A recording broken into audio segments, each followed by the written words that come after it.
All right, blessings everyone. Welcome back to our weekly workshops, Trauma Healing through Ayurveda, where we'll be diving into understanding more deeply our psychology, our inner workings of our mind and emotions through the lens of Ayurveda and the Vedic system.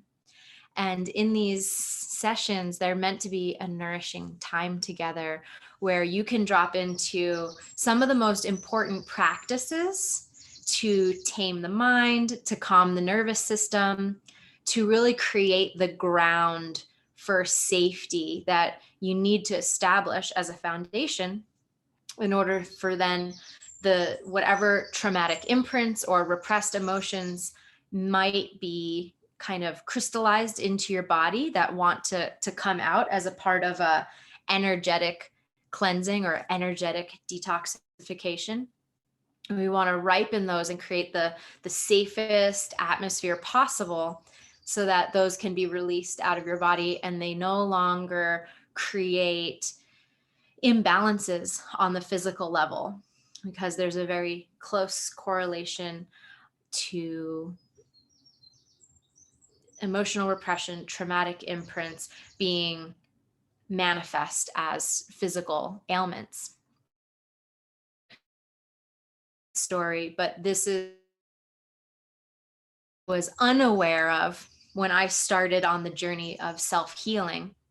I went to India. I self-studied Ayurveda. I devoted my life to the study of Ayurveda through school and then professionally. And I hadn't realized that. I thought I was going to study Ayurveda to learn how to optimize my health and my body and nutrition and herbs and herbology and all these different beautiful, amazing things connecting with the earth and nature in all these ways.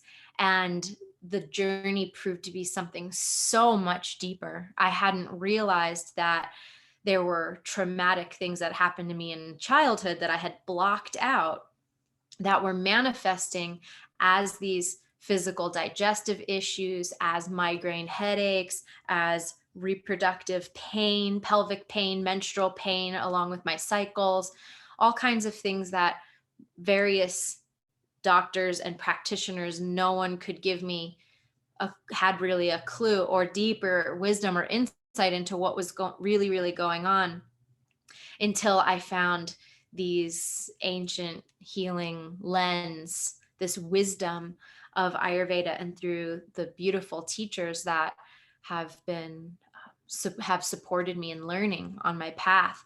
And so because I realized and at some point got to marry these practices together, how to really understand to create a depth of safety in the nervous system, and then how to do the energetic work and dive deep into the psyche to heal whatever has been what I call fragmented, or you may have heard this as a term before. But when there's a trauma, when there's a situation that happens, particularly in the developmental years, that you don't have the faculties to properly digest and understand and comprehend and see it through a bigger picture, or it was just straight up a violation of your boundaries as a human being. And when that happens, a part of us gets frozen in time. A part of our psyche gets fragmented out from the rest. And this fragmented part is often buried and repressed, kind of hidden away and tucked away in the shadows and the recesses of our subconscious mind. And that part has needs, has this trauma that has happened, has repressed some kind of emotion. This part has a voice and has been silenced. This part has feelings and emotions that have been held down. And so this part needs an outlet and needs to be brought back in to the whole. But when that part is fragmented, it does all kinds of things because it's trying to survive on its own. It feels alone and isolated, this part of you. And this part of you needs, this part of you, if those needs aren't being met, will start to try to get your attention. And it'll try to get your attention through pulling the strings of your physiology. It tries to get your attention. It creates pain complexes. It creates fatigue. Sometimes the fatigue is a manifestation. I had very severe chronic fatigue, almost where I felt like narcoleptic. Like I felt like I could just fall asleep like that, standing up, and I would have to fight it really, really hard. Even if I was active doing something, I had this like malaise, this like heavy thing that would just pull me down. But the gift of that is that this part is trying to get you to pay attention. It's trying to pull you into its world to finally see me, hear me, hold me. Let me process this thing that I never processed. So in order to do that, we need to create the foundation for that part of you to feel safe. Sometimes that part of you starts acting out. That's the part of you that feels triggered in various environments when in a very simple example, like a PTSD, obvious PTSD trauma, if there was like a loud sound where that part would just be jumpy because it hasn't resolved that safety back into its wholeness. So there's more subtle effects, just like someone using a particular word or particular language, smelling a certain smell, being in a certain environment that just feels unsafe to that part. It can create a hypervigilance and feel unsafe. So it creates this cascade of neurochemical fluctuations that depress our mood, create anxiousness, that actually create a fight or flight situation where our heart rate races, our blood moves away from our gut, it moves and we can't digest food.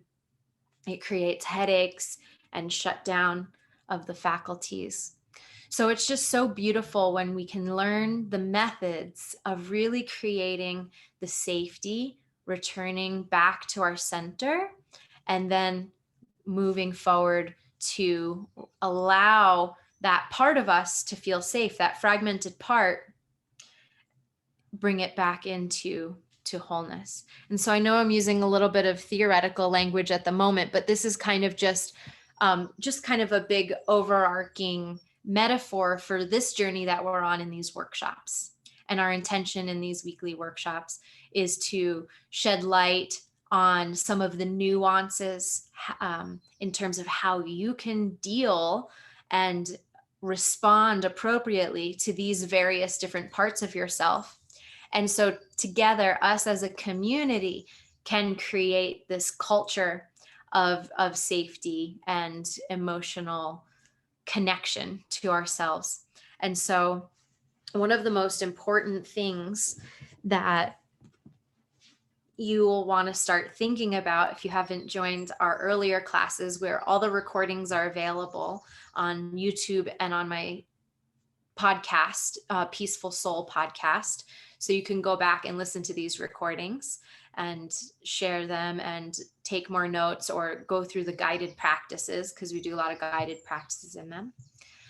But I'm sharing here. So the foundation for doing just that, we'll go into all the various different aspects of integration. So coming back to my other point.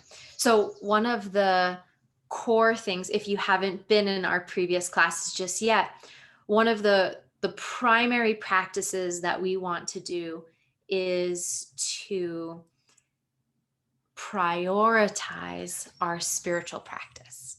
So prioritize the unique way that you connect with the divine, and do that first thing each morning, right when you wake up.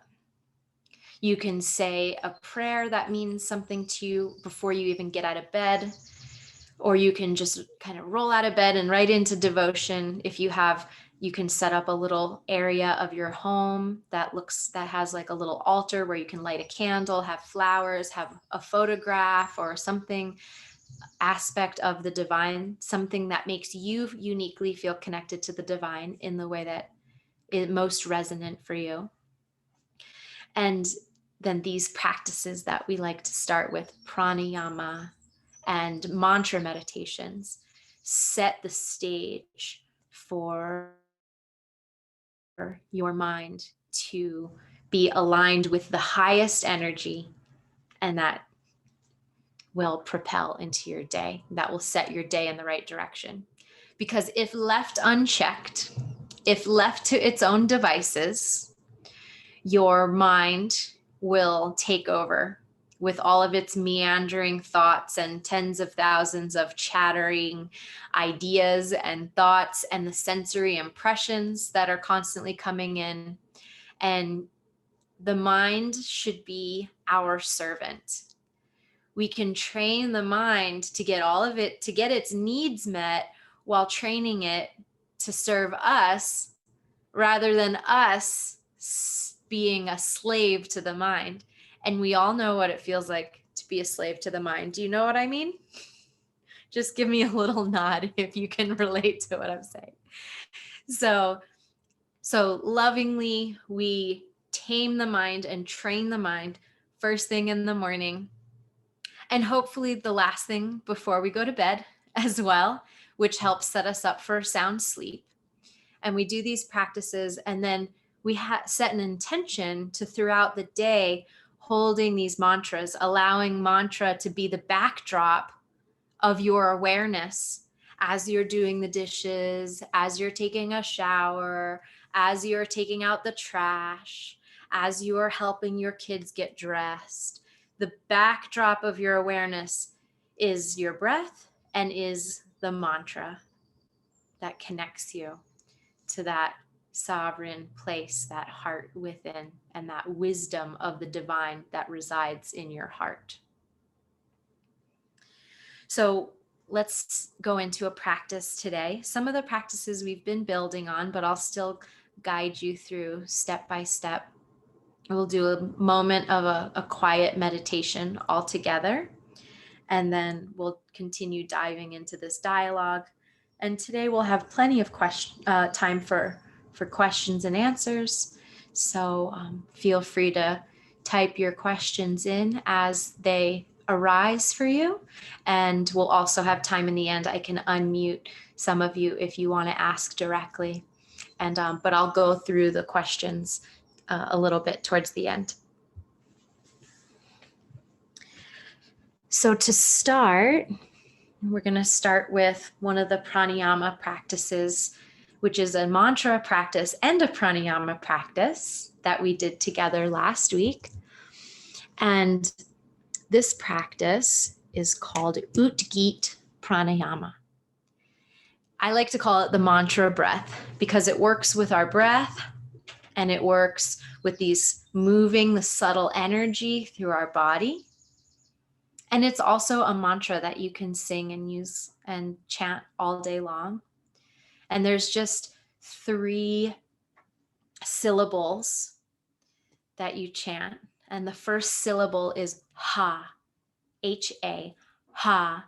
And that first ha sound comes from the hara, which is down here, just below the navel. It's around your solar plexus, a deep part of you that helps you connect to that sacred power within. So just start by saying ha. And as you make that sound, ha, you'll feel your belly move towards your spine. Ha, ha, good, ha. The second sound is ri, R-I. Ri moves the energy up the spine. So you'll hear ha, ri. And then the third sound is om, and om circles all the energy back down to the ha. So ha, ri, om. And when you do the sound om, this is the cosmic seed sound of all creation. It's just the humming of all creation. It's the sound of life at its purest essence. And om, when you make the sound om, drop your jaw really wide. And it starts with a sound that's like ah. So you start with ah, do it with me right now. Ah, and then it slowly moves to ooh. Ah, and then the lips come together for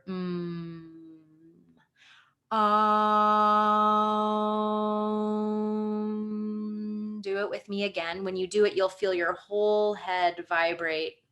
And then once your lips close, you feel it go through your whole body.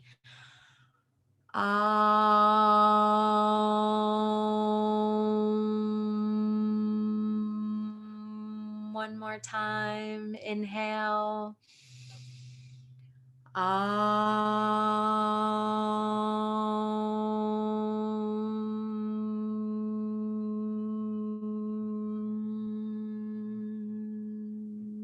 Beautiful. You're probably already starting to feel relaxed. I will add one more piece. So this mantra breath, Utgit Pranayama, is a breath that cleanses and opens the throat chakra. So when we're talking about this part of fragmented part of ourself, especially that is maybe hasn't had a voice for a long time, and if that manifests in you feeling like a shyness or not having a hard time speaking your truth to yourself, to others, or just to speak up, it's a really good one that helps open the energy here. And the vibration made from your own throat, especially your own throat, is considered to be a divine sound. It's the song of heaven, is your own throat, your own vocal cords. And there's nothing more healing to every single cell in your body than your own sound. The song of your own sound is healing music to every cell in your body. And don't let any of those other voices tell you otherwise. And the seed sounds that make up this mantra, Hariom, it just, like I said, moves all of that energy. It calms the nervous system. It relaxes the head, the brain, the mind, the thoughts. It calms the whole central nervous system. It activates that vagus nerve to bring you a sense of calm, peace, and aliveness. And so this is the first step, is just what we did last week. Hariom. And you can do it just like that. But if you want to take it one step further into the full Utgit Pranayama, then you'll do it with a head movement. And doing it with this head movement that I'm about to demonstrate opens the throat chakra even more, this energy center, because you'll stretch your head back and you'll tuck your chin down. And it also works to help clear any sinus congestion, or prevent sinus congestion. It improves overall pulmonary function, does a lot of good things. It helps correct shallow breathing, any types of breathing problems, like I said, any difficulty with speaking or nervousness around speaking up in public or speaking your truth to self or others. And there's just a couple precautions for this pranayama. If you have very, very high blood pressure or very, very low blood pressure, you might not want to do the part with the head going back and forth. If you have an issue with your eyes, like a detached retina, you don't want to do the backwards head motion. And if you're pregnant or on your menstrual cycle, you don't want to do the head motion at all. You can still do the chant, but just don't do the head motion part of it.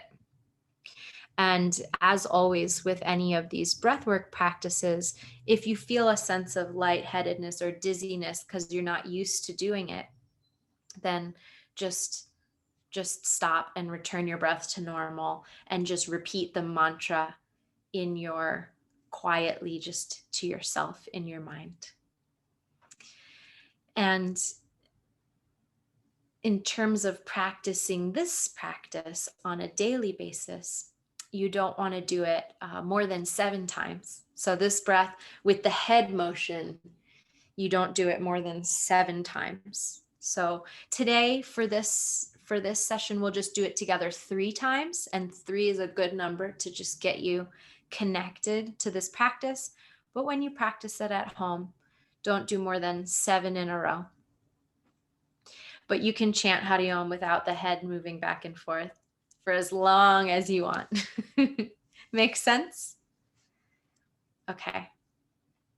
So we're going to start with this practice, and then we're going to sing the Hariom chant with my harmonium. And as you do, just sing along with me. And then I'll read you a brief passage that will be a meditation poem, and we'll all just take a moment of silence to really drop into that energy of the heart.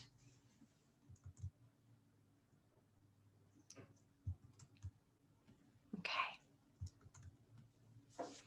So just start by having your eyes gently closed or just pointed down if that feels better. And start by exhaling all your air out as you exhale the air. And if you just ate, you don't want to do this either, but you can chant Hariom with us. Just don't do the full practice if you just ate. You always want to do pranayama on more of an empty stomach.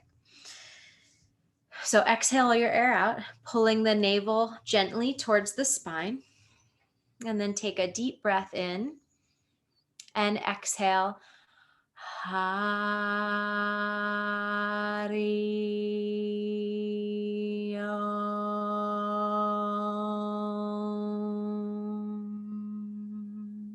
Good. Again.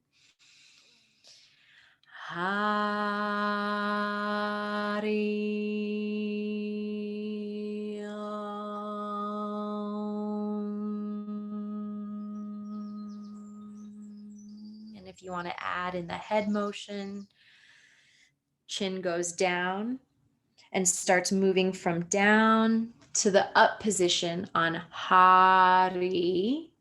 And then Om goes from back to front. So it goes Hari,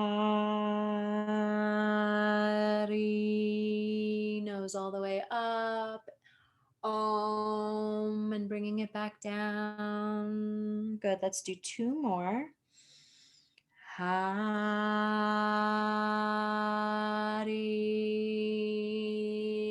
Om.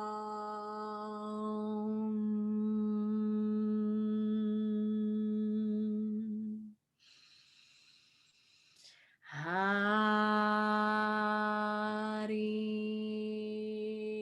Om.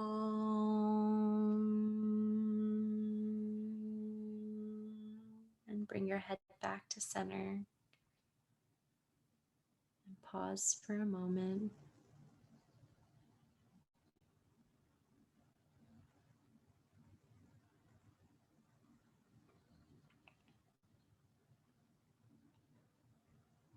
Now we'll continue chanting Hariom, Hariom.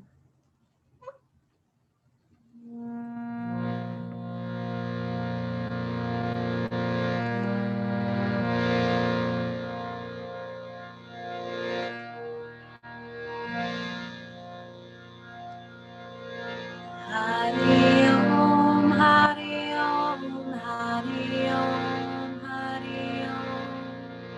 Hariom, Hariom, Hariom,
repeat it 2 more times.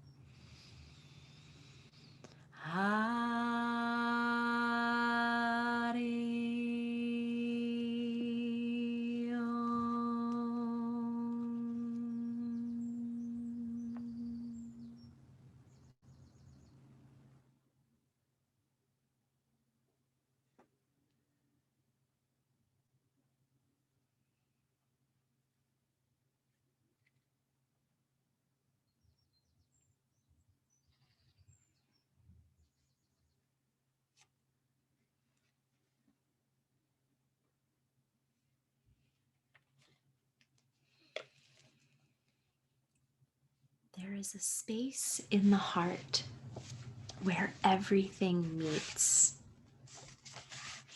Come here if you want to find the divine. Mind, senses, soul, eternity, all are here. Are you here? Enter the bowl of vastness that is the heart.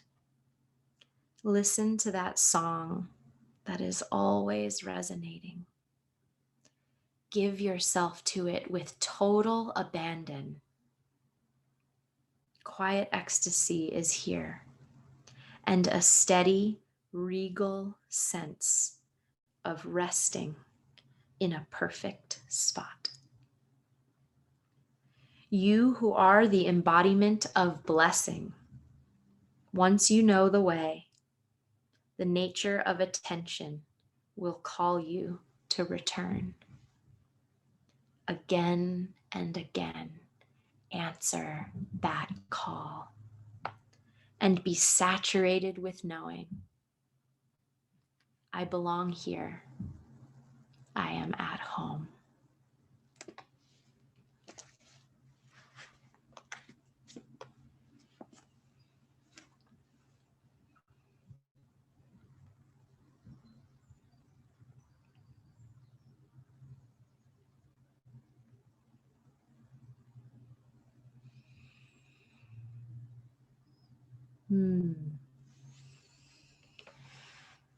How do you guys feel after that little practice and that reading? Anything that you want to share? Aparna says relaxed. Kaylee, awesome. Glad you're here, Kaylee. So Marilyn says she feels good.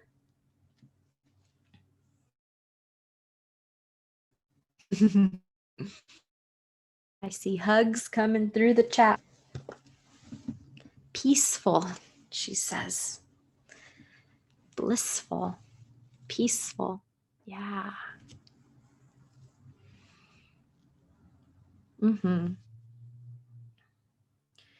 So what this helps us touch in with is the topic of today.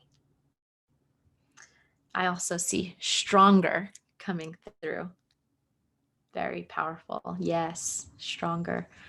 What these kinds of practices, mantra and pranayama, these spiritual practices known as sadhana, these sadhana practices, in your devotion to the divine and your connection to the heart, in using the vibration of sound to create coherence in all of your cells, it helps your cells resonate in communication with one another. One of the causes of dis-ease or imbalance or disharmony, chronic pain, illnesses, is simply that things aren't communicating with one another anymore. Organs aren't communicating with each other. Nerves aren't communicating well with each other, right? So this creates a communication, a healthy communication, and most importantly, communication between your body and the divine intelligence that created your body, which is the only thing that can actually heal your body. And so, as we've talked about in previous classes, the divine intelligence is trying to guide us in every moment. That inner voice, that voice of our intuition, that voice of nature that lives within us, is always trying to communicate and guide us. We have all of the answers that we seek. All the answers to the questions that we seek are inside of us. But what happens is that there's a field of distortion that kind of distorts those signals. So we sometimes lose our clarity and how to hear that appropriately, because the other voices of conditioning or of toxicity in the body cloud out the purity of that voice. And so these practices, creating that coherence in your whole system, connecting with the creator of your form, these help plug us into that original source first and foremost. And that's why it feels peaceful and strong and calm, because that is the nature of your true self. And so these practices strengthen a faculty that you have. So today I want to share with you introduce you to some of these faculties that you have within yourself, within your, what we call the Antah Karana in Sanskrit, in the Vedic system, Antah Karana. And the Antah Karana is an organ that you did not know you had. The Antah Karana is an energetic organ that you didn't even know you had. It is more than the mind. It is more than the mind, but you'll most normally hear it translated as the whole mind, but it is so much more than the mind. So the Western concept of mind doesn't include what the Vedic concept of Antah Karana really is. And the Vedic concept of Antah Karana is the subtle energetic part of you that lives beyond this physical form.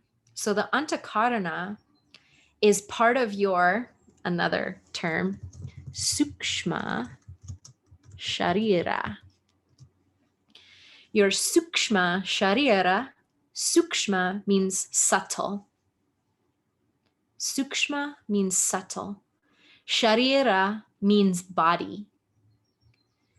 Sharira means body. So sukshma sharira is your subtle energy body.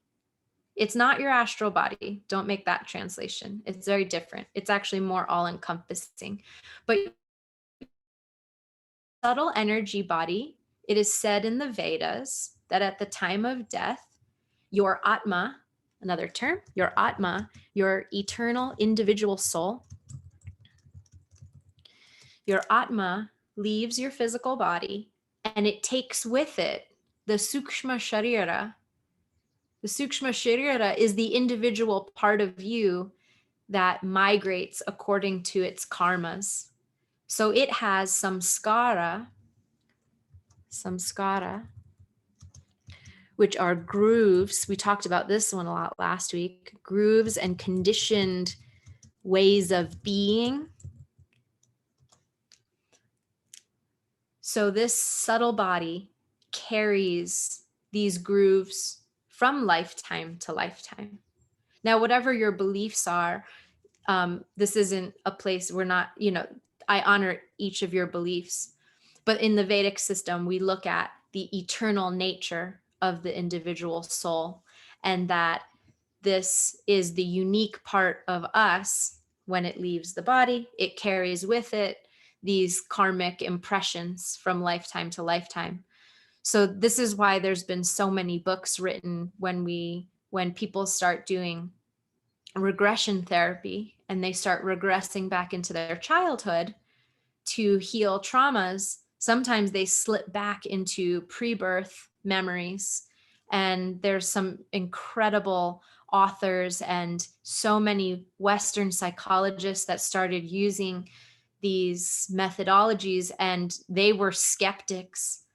And then they started regressing. Their clients started spontaneously regressing and would slip back into these other lifetime memories. And they ended up validating facts and all kinds of stuff. But it's pretty fascinating. Those were some of the books that very first introduced me to this concept. But the specific memories don't always matter so much as just the energetic imprint that leaves in our energy body in this lifetime. And what's so beautiful is that doing these practices helps resolve those at some of the deepest core level.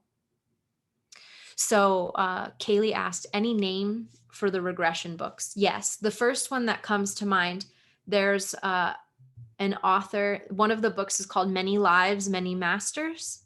That was the first author that introduced me. He's a psychologist that wrote a number of books, Many Lives, Many Masters, and Only Love is Real.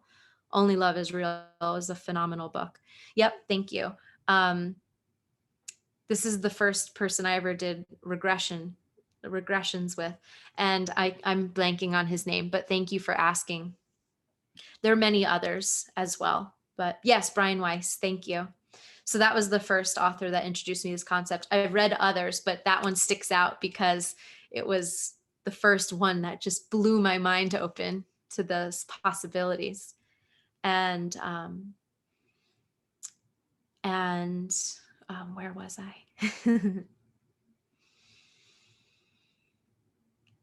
So what's beautiful about these practices, pranayama, mantra, devotional practice, sadhana, it helps us actually work on those deepest levels of where the samskaras got imprinted in our psyche.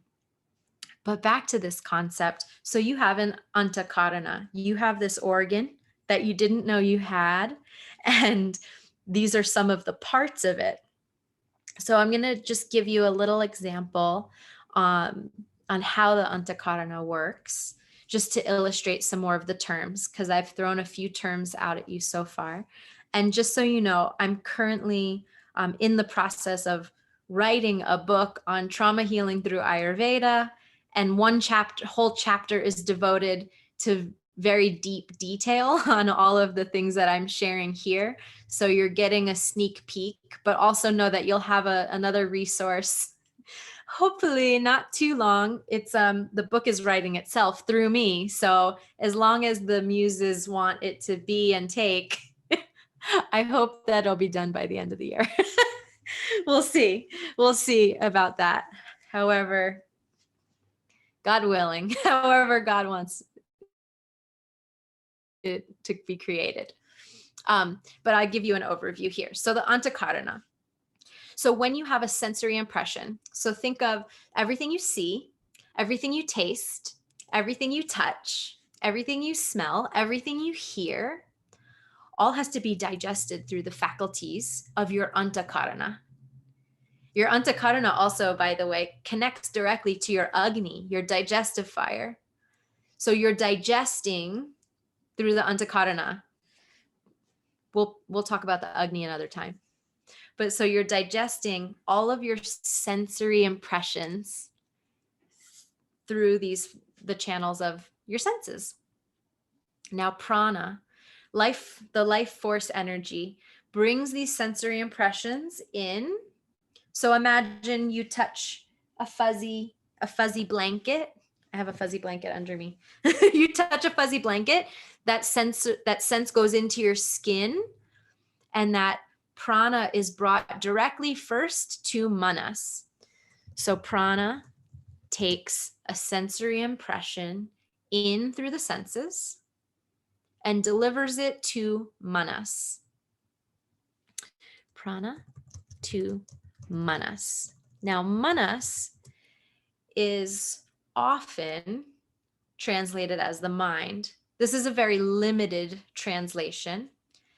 Manas is the part of your mind that is associated with like and dislike. Thumbs up, thumbs down, yes, no, I like it or I don't like it. So you touch something fuzzy, you immediately get a sensory impression in your manas that says, I like it, I don't like it. That's essentially the basic nature of this aspect of the mind. And so when you hear Eastern teachers talk about the mind being needing to be tamed, this is what they're talking about, or that the mind is the cause of the suffering. This is the part of the mind that's actually the cause of the suffering. It's just the mind that is constantly obsessed with craving and aversion. What I want, what I don't want. That's what the mind, this part of the mind does. Manas. What I like, what I don't like. Most human behavior is driven by manas. Driven by manas. And most people will go through their entire lives being the slave to the manas. I like it, I don't like it. That feels good, that doesn't feel good. Change this, change that. Give me more of this, I want less of that, right? And this is the reason that creates suffering, is that it's always fluctuating. First of all, what you want changes, but the very nature of craving and aversion creates a disharmony in the system, because it's ever fluctuating, and our physical reality is ever changing. Nothing is standing still. Nothing is eternal in our physical form. These bodies are going to decay. Everyone we love is going to decay and leave their body. Everything that we love goes through, everything in life goes through the cycles of birth, life, and death, birth, life, and death. That is the fluctuations. And so if we are only ruled by the manas, then we will always lack fulfillment, because we are attached to things that will inevitably let us down. So the manas is the part that creates craving, aversion, attachment. And in Ayurveda, there's a sutra that says, Irsha, Krodha, Bhaya, Shoka. These are the mental ama, the categorizations of mental ama. Mental ama means toxicity. Mental ama, part of the causes of physical ama are these different categories of craving, aversion, attachment, ignorance,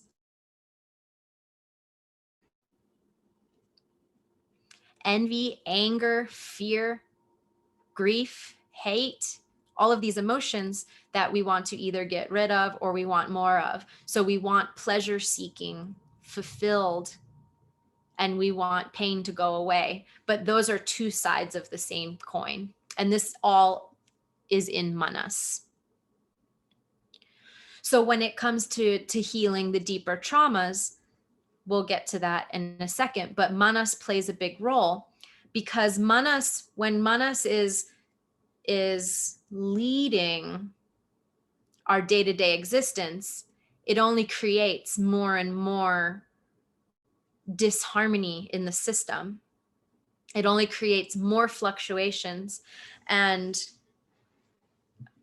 manas will continue to cloud our deeper intelligence, the faculties of that clarity, and will contribute to samskara.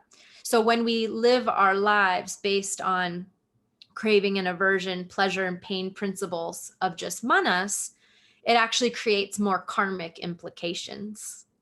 And part of our, if we're healing trauma, we want to resolve those karmic implications, those karmic inclinations.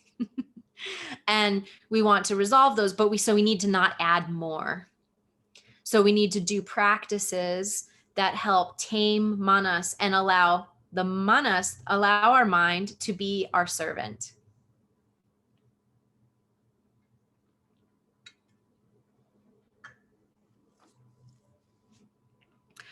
So next, prana takes these sensory impressions.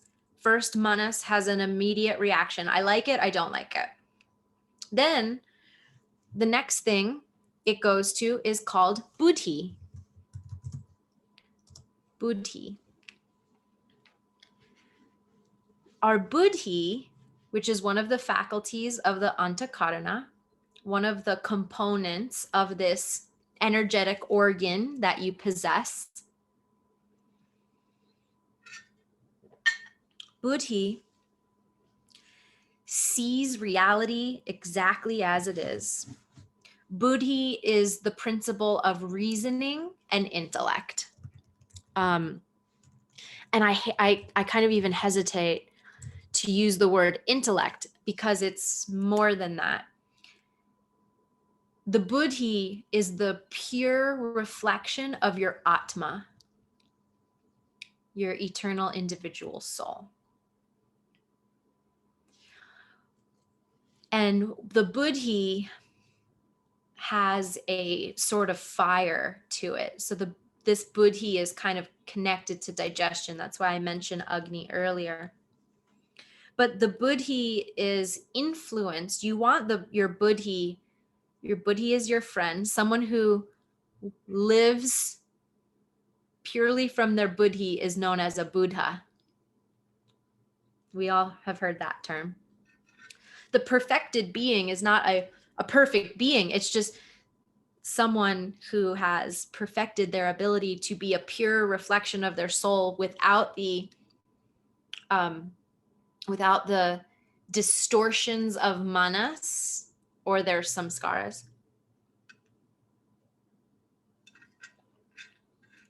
And I know I'm throwing so many terms at you guys right now. I hesitated to do all of this today, but it's also so fun to learn about this new organ this organ that we didn't know we had. So buddhi. So what we want to do is strengthen and purify our buddhi. Well, you don't need to purify the buddhi. You just want the buddhi to be stronger than the mind, than manas. So we want to tame manas, reduce its, varying fluctuations, and we want to strengthen buddhi. And we do all of that through pranayama, mantra repetition all day long, and so many other things. But these, again, are some of the reasons why I put high priority on these. So buddhi draws from the storehouse of memories. So buddhi helps you respond appropriately to an external stimulus. So say, for example, this is just the example that's coming to mind at the moment, but someone you're walking to your car and someone in the parking lot starts, yelling at you from the next car down, or they're out of their car. They're like, "You stole my parking spot," like something. They're just like raging. They're not going to hurt you, but they're just being like a really cranky person. "You stole my parking spot," something like that. That sensory impression comes in, prana brings it in, you hear it, you see what's happening. The first thing you do, manas reacts. "Oh, I don't like this." An uncontrolled manas would just start yelling back. "Oh yeah, who do you think you are?" "That was my spot," whatever. "You're being whatever." Start blaming, shaming, yelling, raging, right? So that's an uncontrolled manas would just instantly react. The buddhi never even got to do anything. the buddhi's just watching this happen because manas reacted first. But someone who has their manas a little more tame, that imprint comes in, you might still have the experience of like, ooh, it doesn't feel good to be yelled at randomly, of course. But then the buddhi kicks in and realizes, oh, like, what's a reasonable way to respond to this? And that buddhi doesn't get jarred. That person coming from buddhi doesn't get jarred. It's like, namaste, have a good day, or just lets it go altogether. Or just waits till the wave passes by. I remember when I was in college, I was working, and I was definitely suffering from an anxiety disorder at the time, but I did have a good enough buddhi to not respond when people are yelling at me. I just remember this person, she's very tall, this woman at the gym that I worked at, she was screaming in my face. And I just knew that like she was taking something out on me that just wasn't really, like, it didn't trigger anything in me. Like I knew it wasn't my fault, and like she just needed to get it out. So I just like stood there neutral, non-reactive. And even though I did have a lot of anxiety at the time, but that situation just didn't, I was still very good under pressure. And I just I didn't smile to placate her, but I just kind of felt like, okay, the wave will pass soon, and then the wave passed and she wasn't getting a rise out of me. So she stormed off. And I remember my coworker being like, how did you do that? And I was just like, oh, it just wasn't about me. Like, it's okay. It just wasn't about me. So I hadn't even thought of that memory for a long time until I'm telling you this, trying to find examples. And I'm by no means am I saying I had some kind of perfected buddhi back then, because I was, like I said, I was suffering from an anxiety disorder back then. I didn't know it. But that does reflect, that is a moment of reflection, just to illustrate manas and buddhi. So your buddhi helps you respond appropriately to a situation, and the buddhi draws upon this next faculty that I'll share, which is the last piece that we'll get into today. But the buddhi draws upon a storehouse of memories, which is called the Chitta. In order to discern how to respond appropriately. So your Chitta is the part of your Karana that is a storehouse. So think of it as drive in your computer. Your Chitta is like the hard drive of your Karana. It includes the subconscious mind, but it's not limited to the subconscious mind. It holds more than that, right? It travels, the Chitta travels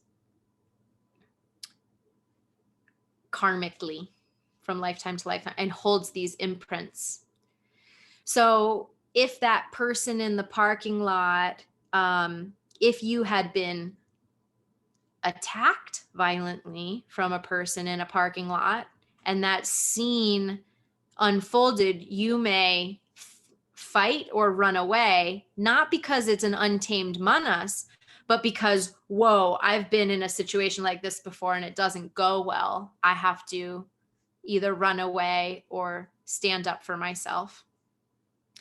But the buddhi, so the buddhi will be influenced by the Chitta, by the samskara, by the sense, by the impressions stored. And oftentimes it clouds the buddhi. So it prevents us from seeing reality as it is, and really discerning because buddhi is responsible for your discernment. So it will prevent you from being able to see it. So you'll feel emotionally reactive, even in a situation where it might not warrant that level of emotion. So you may feel irrationally emotional about something. Maybe your partner says something, or your friend says something, or there's some kind of situation at work where you feel something is off or unjust. It's good in those moments to come back to yourself, to check in, because you've tamed manas enough, and but your buddhi is not clear yet. And so you're saying, what's mine in this? Is this situation what my chitta feels it to be, or my samskara feels it to be, or my wounding feels it to be, or my childhood imprint feels it to be, or is this what's really happening? So the best situation when you're trying to discern, when you're trying to sharpen buddhi and you're getting clouded, or you're not sure if it's chitta or samskara, is to be curious over conclusive. So when you find yourself drawing conclusions about how someone interacted with you, or a situation, or an emotion, or a feeling, instead of drawing conclusions about yourself, oh, that's just your wounding, or, oh, that's just that other person's wounding, or here's how it's going. Instead of drawing conclusions, try to just pause on the conclusions and just get curious. Ask yourself the questions. Okay, one of my things was I in relationships, in past relationships, I was in a very toxic relationship as a result of my wounding. And so I constantly thought that it was mine, because I was so committed to self-responsibility. I was like, oh my gosh, my wounding is coming up here. I better do some work on this, because I don't want to project onto you this thing. Maybe he's not doing that. And so I would just constantly, until I finally realized I was constantly just blaming myself. And actually there were two people engaged. And so what I'm suggesting is not that it's all you or it's all the other person. It's just, don't draw conclusions. It's like, first, let me get curious. And one of the pieces of curiosity you want to bring are to the parts of you that haven't been heard. So stored deep in the chitta is where these fragmented parts live. Kind of circling back to that metaphor earlier. I like looking at the psyche as our psychology when it comes to especially healing childhood trauma and reprocessing those wounds and bringing the fragmented parts of ourselves back to wholeness. I like to actually personify them, because what it does, it allows us to have a relationship with it. It allows us to have a relationship and not take it so personally. The last piece of the Karana that I haven't mentioned yet is essentially the Ahamkar, which is the I am presence, the sense of I am. Most people will Ahamkara, and this is the sense of I am. Most will translate this to mean the ego, but again, it's not a direct translation to the Western concept of ego. It's the I am presence. It's not the I am presence from the spiritual level. It's just saying I am a distinct individual that's separate from you as a distinct individual. And we both have these eternal souls that are connected in oneness, but we're all individual expressions of that. And so, yes, there is uniqueness and difference between us. And so this is the sense of, here's where I end in this physical form, and here's where you begin in your physical form. So the Ahamkar is that. And because the Ahamkar is connected to this sense of I amness, it has a persona, we can look at all of its various archetypes within the grander persona.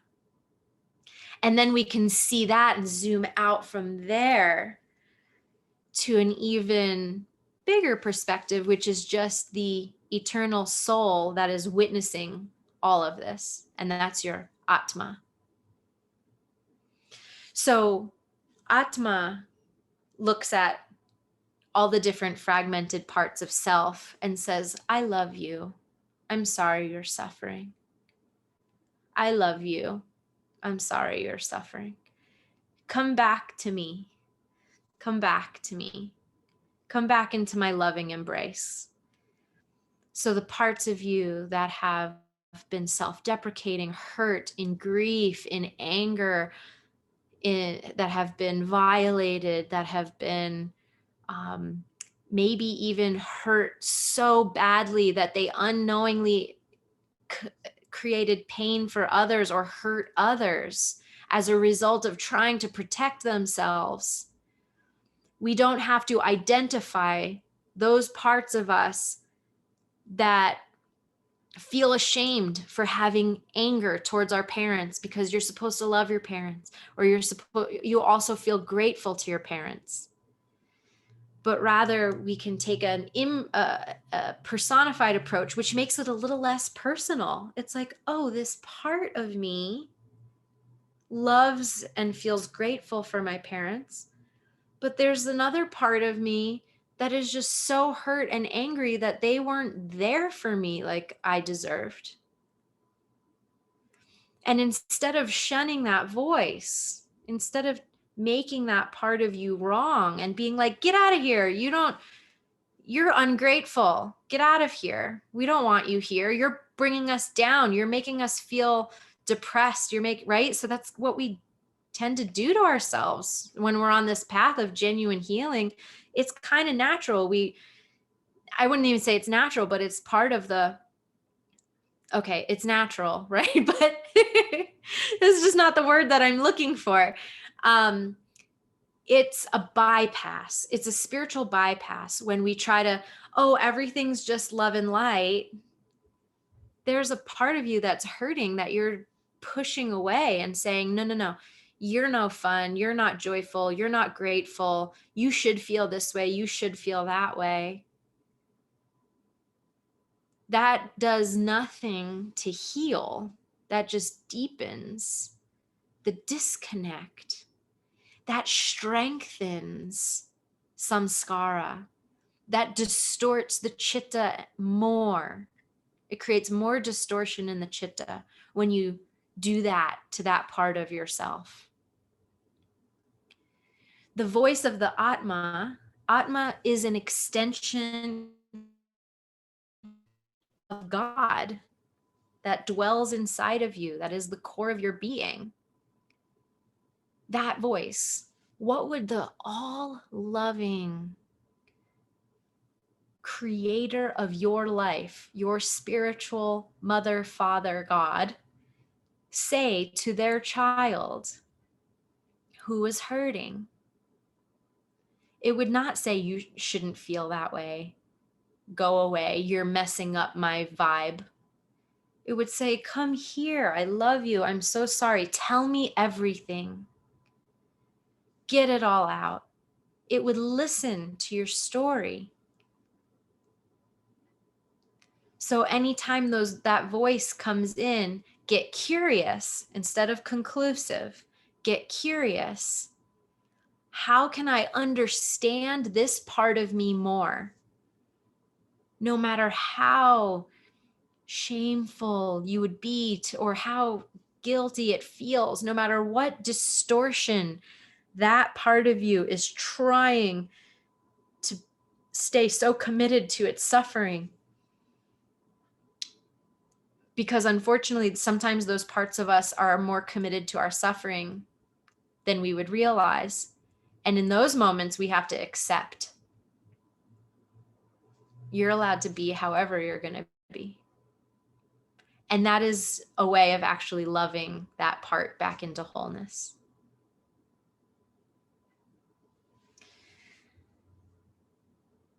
Kaylee, you asked earlier, Kaylee says, I don't want to bypass. That's very, very, I'm glad that you say that. Yeah, we don't want to bypass and create. It actually strengthens our samskaras when we bypass. So any of that new age dogma that says, just love and light, peace and harmony are the only things that are valued, just don't even listen to that.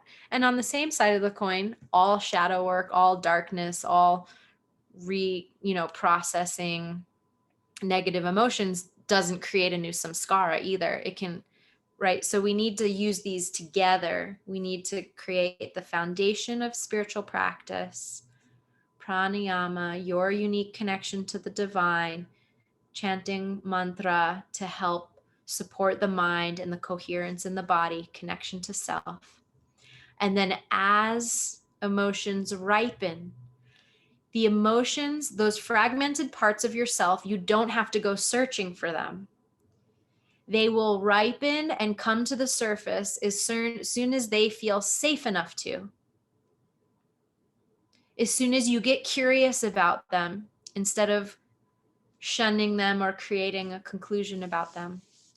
So you start to notice these fluctuations of your mind, and you start to get curious about these various things, and you stay committed to your practices and your consistency, and you show up with love. And then the parts come up for healing, and you don't even need to get involved in the story. You just hold that being, let your soul, let Mother, Father, God, Atma, hold that part of you as its wave blossoms like a flower and then inevitably is returned back into the ocean of stillness and of peace. And one of you asked earlier, and go back to the questions, how Marilyn asked, how long does it take to get the fragmented part back? So that is just a totally unique reflection for each of you. So when I work with people one-on-one, it usually takes us 6 months to do the whole process that I'm describing right now. Meaning we work together to create that foundation of safety, and then the things start ripening, and then we use a process to go into the subconscious mind and support those unique fragments to come back to wholeness. And usually some of the major pieces are reclaimed during those 6 months. And then, but once you understand how to do this for yourself, it could be an ongoing process. It's a continual evolution, and it becomes easier and easier once you embody and know how to do it and relate to yourself in that way. It creates like this upward spiral, this expansion of your whole being. So it's both a lifelong process and also a moment-to-moment process, and also, kind of, I've found it to be fairly quantifiable within like the 6 months that we do deliberate work on it together, where you really dive into it. So that's going to depend on each individual. Blessings, Jane. Thank you for being here. So let's take some questions. That was I could feel all of you, see all of you writing and feel all of you absorbing this new information. I also understand that I gave you a lot of new terms today, and appreciate your attentiveness in that. And so if there's anything I can clear up for you, and we'll continue working with these concepts in our workshops and diving deeper into what they mean, and diving deeper into practices for rewriting samskaras, for cleansing the chitta, for taming the manas, for enhancing the faculty of the buddhi. So Marilyn asked, do we have to heal the fragmented parts from previous lives? What a beautiful question. So Marilyn, I want to respond to this thoughtfully. I've found in my one-on-one practice, anyhow, that I've been doing this kind of work, this regression type of work for a long time, that the past life imprints, if they must be healed by the individual, they will ripen and come to the surface. There's also been a lot of, it's crazy. You can watch a lot of YouTube videos from children who still have the memories of their last incarnation, how they died, and they come into this life with the memory and sometimes with a health challenge that's associated with how they left their body in the last life. It's fascinating. And in those kind of instances, if there is something that is actively needing resolution in your health or in your mind or emotions from a past imprint, then yes, I'd say that's a high priority. But most of these things, there's also a lot that there's a difference between, your imagination kind of going into these worlds. There's a lot of sensationalism and hype in like the past life regression, new age kind of field right now. And quite frankly, I find it to be a little bit misunderstood and sensationalized and what's the word? It actually feeds the manas in terms of like this need for significance. And, like I remember my past life when I was a queen or a king and I had all this power and right. Like, so there's ways that can just actually feed ego and not really support the deeper path. But in terms of what you're asking with the fragmented parts, usually as you embark on this path of, again, creating the safety in the nervous system and going back into the childhood and regressing into the deep parts of your chitta, it will just become apparent and natural. It'll be natural and organic without having to dig or look for anything from a past incarnation. Those things will come to the surface, and you don't have to have memory of something that happened in the past, even a previous life or in early childhood or in the womb. You don't ever have to have visual memory or to even relive it for it to resolve. So there's a lot of ways to work with the karmic imprints that don't involve healing in that way, like don't involve remembering or reliving, which is really great news because we've lived millions and millions and millions of times. So again, coming back to prayer, coming back to spiritual practice, devotional practice,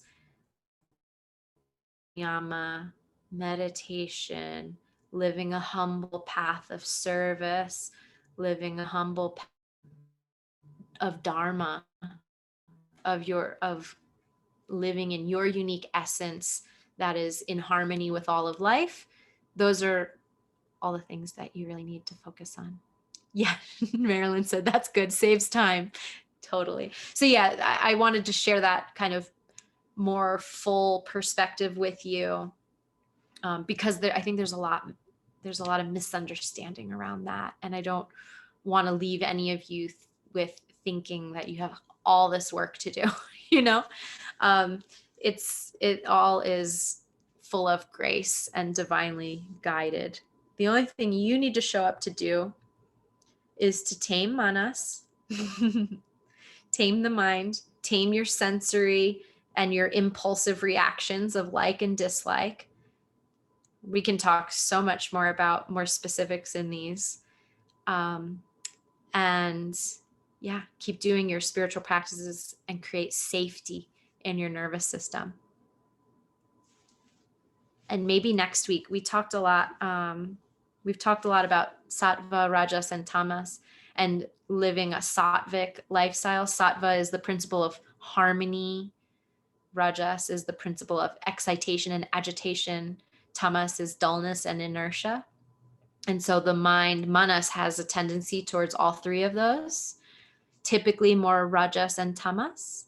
And so what we want to do is feed the mind, feed manas, sattvic impressions. And we can do that through food and sensory impressions and living our day-to-day life. So maybe we can talk more about that in upcoming classes. Gail asks, are there marmas that can resolve manas? Absolutely. Actually, the whole system of marma therapy supports manas. Their entry, all the marma points are entry points into manas and bringing harmony to manas. In terms of resolving those fluctuations, I can show you some marma points that support just the calmness and all of that. So it helps reduce those fluctuations that come with manas and bring you back to your center. And then there's a marma point that's really wonderful to help essentially reprogram the chitta. It reprograms the subconscious mind. And this is one that I saw Dr. Pankaj Naram use time and time again. And so I can share that one with you right now. So the first marma point to help tame and calm manas is this one right under the nose. So pressing right under the nose above your lip. You can place one hand on the back of your head just to create stability. And then you press it 6 times. 1, 2, 3, 4, 5, 6. And take a deep breath and pause. You can also coordinate it with your breath, but just press 2, 3, 4, 5, 6 while breathing deeply into your belly. 1, 2, 3, 4, 5, 6.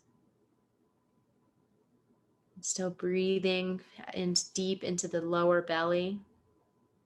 And do one more round. 1, 2, 3, 4, 5, 6. And then release the hands. And this marma point helps calm and ground the energy, and it helps bring focus to manas. And manas, because its nature is a lot of fluctuation, helping it focus is really, really wonderful. So if you sit down to do pranayama or meditation and your mind is really busy, you can do this marma point and then go into the practice if you're just having a hard time focusing. And then mantra, as we mentioned in our last class, mantra is manas, tra is a tool. So mantra is a tool for the mind, and it helps the mind focus on the divine names, on a higher truth, higher reality. And it helps reprogram manas. So repeating mantra like Hariom, Hariom is a very universal mantra. You can also repeat the name of how you call the divine. You can repeat that divine name over and over. And then the second point, the second marma point, the one to reprogram the subconscious mind. So I saw Dr. Naram first use this point with a little autistic girl named Gia. You probably, for those of you who have read the Dr. Clint's book, you probably heard about this story. Gia, the book, for those of you who aren't connected, do I have it right here? I think it's on my desk. It's Ancient Secrets of a Master Healer. And Gia was acting out and really had a hard time developmentally with her parents. I think she had autism. and and her mom was just constantly like reprimanding her, saying like, you're a bad girl, like trying, because she was very unruly. And so she smacked Dr. Naram. She was like really like having a hard time when she first got to the office. And this is one of the marma points he did with her. He did a few other marma points, but he talked to her in a very calm, gentle, sweet voice. And then he eventually got to this marma point, which is right on the side of the neck, kind of your shoulder and your neck meet. It's kind of like right there. And you'll notice it feels a little tender. It's usually a point that we kind of gather some tension. So you press that marma point as you're repeating an I am statement or something that you want to program into your subconscious. So with Gia, he said, I'm a good girl. I'm a good girl. You're a good girl, Gia. You're a good girl. I'm a good girl. And she started being a good girl.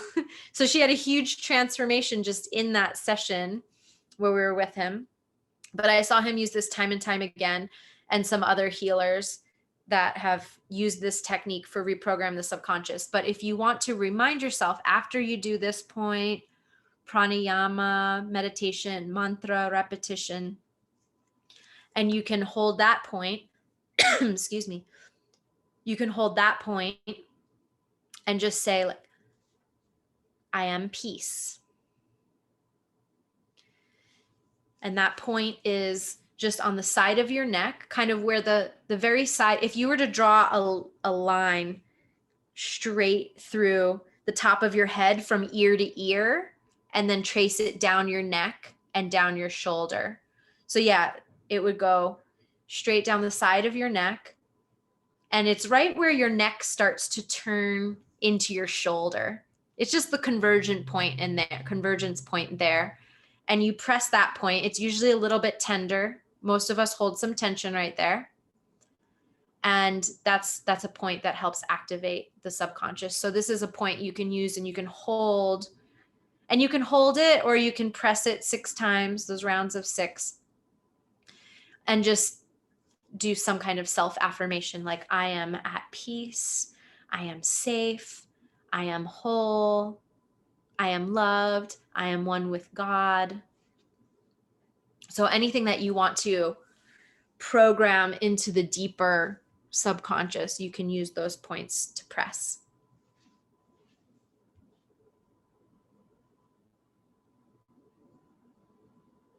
And then Carolina asked, by doing these things that you mentioned, do we also avoid fragmenting parts of ourselves now and moving forward?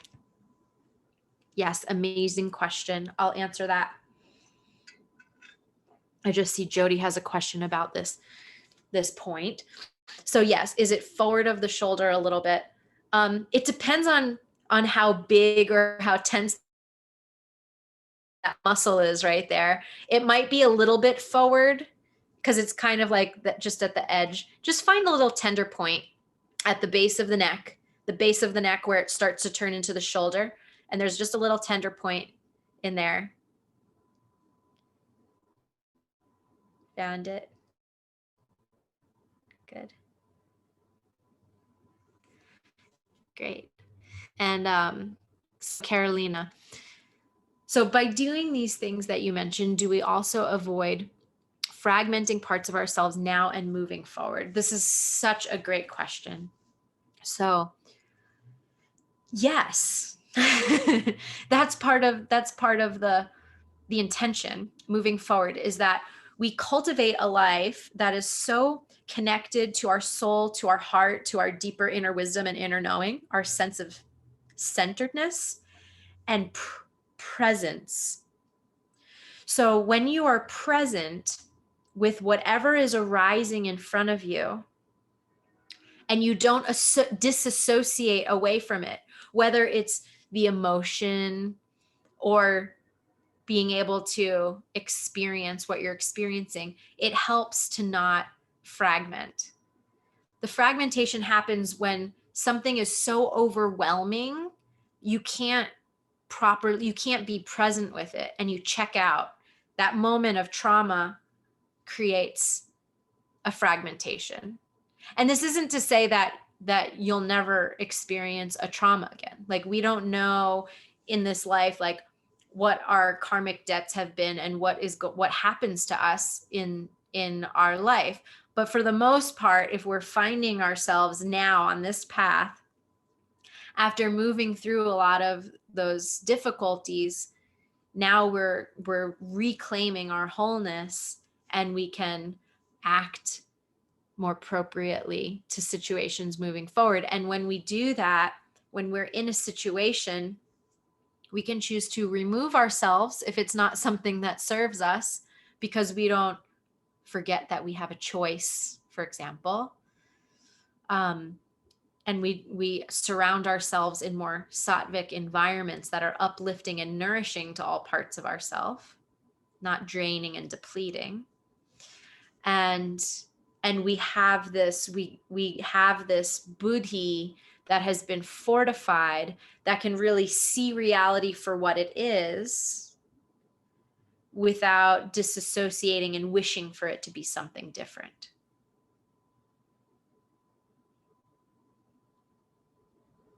I hope that answers your question. Yeah, I see you nodding. Beautiful question. Okay, any other questions for today, friends? Jody? Sorry, it was just easier to unmute and ask. Definitely. So, does fight, flight, freeze live in like Chitta? And using the example of somebody who's like raging at you in a parking lot, if they had actually attacked you, and then you have sort of something that triggers it later, and you said it's not that your manas is untamed, it's still your buddhi, but is your buddhi, can you get to a place where your buddhi can react and protect you, but without all the emotions with it? Is that what we're going for? Does that make sense? Oh, so can you get to a place where the buddhi responds without an emotional reaction? Is that what you're asking? I guess so. And where does your fight, flight, freeze live? Is that in Chitta? So fight, flight, freeze is actually more in it. That's like the full-on limbic system. That's like a physical organ. That's just our reptilian brain that is in our physiology. Our buddhi and our atma can override those signals. There are definitely, perfected beings that have perfected their buddhi, like Buddha type people, that even in the face, they're so connected to the divine, so surrendered to whatever happens in this physical material reality, is all an illusion on some level, or it's not real, like the dream of this reality, that no matter what happens to them physically, they're okay with. They're like, even if I have a disease, if I get murdered, if that's my karma, if that's what's supposed to happen, if that's how I'm supposed to leave this body, then that's God's will. So some beings will get to that state where it overrides even those organs, the reptilian brain, because they're so surrendered to the divine will that they know they're not the body, that the body is limited and that it's not eternal, and they're connected more to the eternal soul.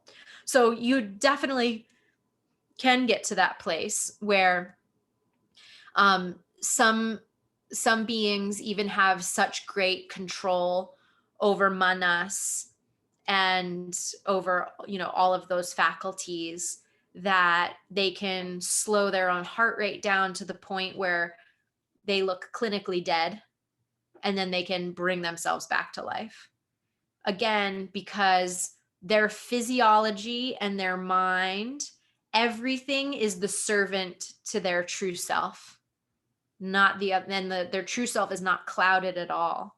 So they've gotten to the point where they can have surgery without anesthesia. They can, because they know how to override those sensations from manas. So yes, that's all possible. That's all possible. Thank you. Great question. Thank you. Aparna says, thanks for the session. My pleasure, Aparna. So happy to have you here. If there's no more questions for today, we'll wrap up with a little mantra meditation prayer practice and say good evening. I believe next week we'll meet again in the morning time. So I've kind of alternated so we can have our friends in Europe and Qatar and even India still be able to join us in the time zone that works. And then as long as you're registered for these sessions, you'll get the updated calendar. And then there's a couple of weeks that I'm going to be away visiting my family for the first time in almost 2 years because of COVID, because I was supposed to visit them last year and I couldn't visit them because of COVID. So I think I'm going to go visit them now. So I might have a little postponement for a couple of weeks, but then we will resume when I get back. And we'll have recordings for you in the meantime. So Kaylee says, holy cow, no anesthesia. Yeah, isn't that amazing? Yeah, there are some really profound beings that have walked this earth and that walk this earth today. So very, very special. And Carolina, lots of love and blessings to you too, dear. Kaylee says, very interesting and enlightening class. Yes, I'm so happy. This is just such an incredible topic, and it's so deep and so profound. And even if you let go of the terminologies, I find so much value in starting to understand some of the Sanskrit terminologies, because the Sanskrit language is so vastly more rich than the English language. So I try not to translate certain things I try to preserve that. And so, but even if you weren't able to track all the Sanskrit and just get into the essence of what this means to your inner journey, I think it's very, very meaningful, and it's just the tip of the iceberg. So may we all continue on this journey together of healing and of connecting to our true selves and connecting to our true source, and just remembering God dwelling in our hearts. I'm going to sing this mantra without the harmonium because it was giving us some trouble before. So it's the same one that we usually do to wrap up, but we'll just sing it a cappella. And the mantra is Loka Samasta Sukhino Bhavantu Om Shanti. And it is a universal prayer that essentially means, may all beings in all levels of existence be blessed and peaceful and free.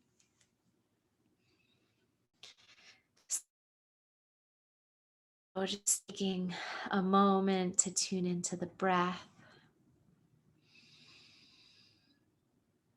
And with honor and gratitude of all the great teachers that have come before me to pass this wisdom down, we thank you, we honor you.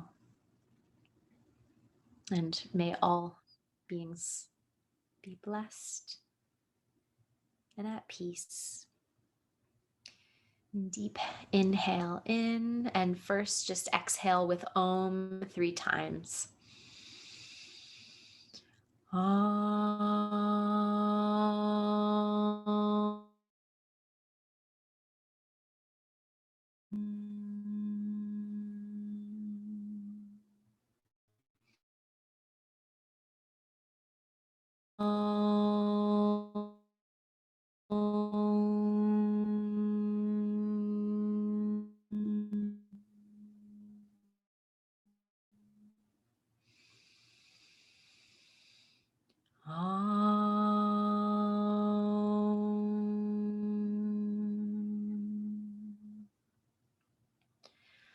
Loka samasta sukhino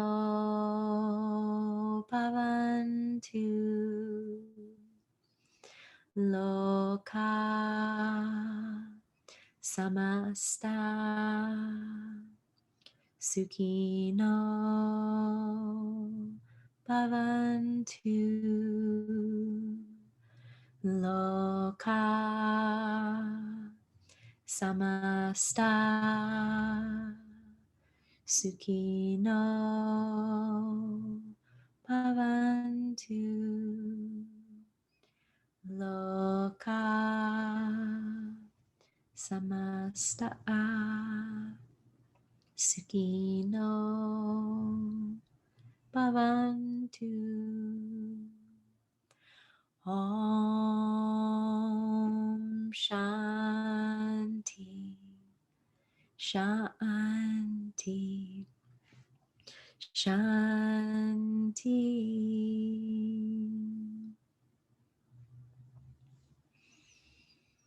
Om Shanti Shanti Shanti. Hariom Hariom. Blessings to you all. Thank you so much for being here. I hope to see you next week and in upcoming workshops. Please feel free at any time to email me your questions as you digest this information and strive to integrate it into your own life. hello@alicialyndiaz.com. And your questions will help inform me of teachings that I can bring into this class to support you. Especially these last few classes have been fairly high level, like kind of giving you a lot of foundation and pieces. And as we go on in the upcoming weeks, I want to get even more practical. And so your questions help me bring it into practicality. So feel free to reach out anytime. My email is hello@alicialyndiaz.com. The recordings for these sessions can be found on my YouTube channel at Ayurveda with Alicia, and my Peaceful Soul podcast, everywhere you get your podcasts. So usually the lag time on recording or on editing the podcast takes a longer, but I put the whole session up as is, as long as there's no private information shared from you guys. I'll edit that out and then I put it on to YouTube. So yeah, just so you know where to get everything and stay connected in the community and with me on the website through our emails. Okay, blessings and love. See you next time. Bye.